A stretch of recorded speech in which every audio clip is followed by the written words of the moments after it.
नमस्कार दोस्तों पंच baby monkey की कहानी बहुत कुछ बयां करती है। इस बच्चे की कहानी हम इंसानों को बहुत कुछ सिखाती है। दोस्तों, इस बच्चे की कहानी मुझे इतना ज़्यादा इमोशनल किया, इतना ज़्यादा भावुक किया कि कुछ लिखना पड़ा इस बच्चे के बारे में। इस बच्चे की असली कहानी क्या है, इस मासूम की असली कहानी क्या है, आइए समझते हैं इस वीडियो में। सोचो, एक मासूम जिसके पैदा होते ही उसकी माँ मर जाए, वह कैसे सर्वाइव कर पाएगा, वह कैसे जी पाएगा।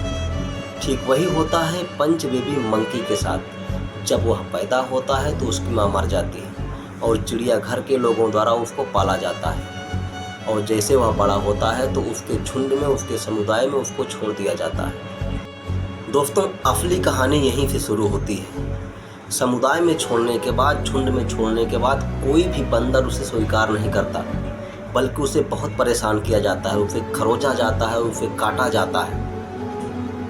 वह बार बार झुंड में जाता है, झुंड में जाकर अपनी माँ को खोजता है, लेकिन कोई भी बंदर उसे स्वीकार नहीं करता, कोई भी बंदर उसे प्यार नहीं करता।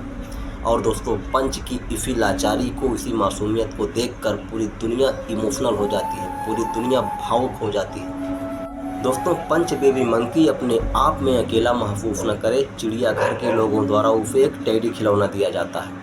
मासूम पंच खिलौना पाते ही उसे अपनी माँ समझ लेता है और फिर उस खिलौने के साथ अपनी माँ जैसा व्यवहार करता है। वह उसे गले लगाता है तो वह आसानी से गले लग जाता है, वह उसके ऊपर लेटता है तो वह आसानी से उसे लेट जाने देता है। और जब समुदाय के बंदरों द्वारा उसको परेशान किया जाता है तो वह अपनी असली माँ की तरह भागकर उससे लिपट जाता है। कहने का मतलब यह है दोस्तों कि यह बेजान खिलौना ही पंच के लिए अब असली माँ बन चुका है, उसका सब कुछ बन चुका है।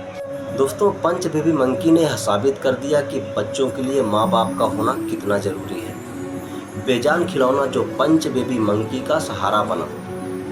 पंच ने पूरी दुनिया को समझा दिया, पूरी दुनिया को बता दिया कि बच्चों के लिए खिलौने का होना कितना जरूरी है, खिलौने का असली मतलब क्या है। दोस्तों, पंच बेबी मंकी ने वह कारनामा करके दिखाया जो किसी इंसान की बस की बात नहीं है। पंच ने निर्जीव खिलौने, बेजान खिलौने को अपनी माँ बनाकर यह साबित कर दिया है कि वह क्रूर माँ जो अपने बच्चे को मारती है, पीटती है और पराया समझती है, वे कहीं ज़्यादा बेहतर और अच्छी है यह निर्जीव खिलौने रूपी माँ।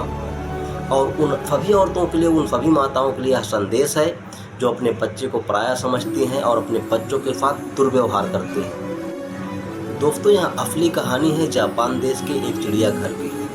दोस्तों, पंच ने पूरी दुनिया को बहुत कुछ सिखाया, इसलिए हम सबका फर्ज बनता है कि उस प्रकृति से, उस ईश्वर से पंच के सुखमय जीवन की प्रार्थना करें। दोस्तों, हाल ही में इंटरनेट के द्वारा पता चला है कि पंच अब अपने समुदाय के लोगों में शामिल हो गया है। समुदाय के 2 बड़े बंदरों के द्वारा उसको स्वीकार कर लिया गया है। तो दोस्तों, यह वीडियो कैसा लगा कमेंट में ज़रूर बताएं, और आप लोगों से हाथ जोड़कर विनती है कि इस वीडियो को ज़्यादा से ज़्यादा शेयर करें। बहुत बहुत धन्यवाद।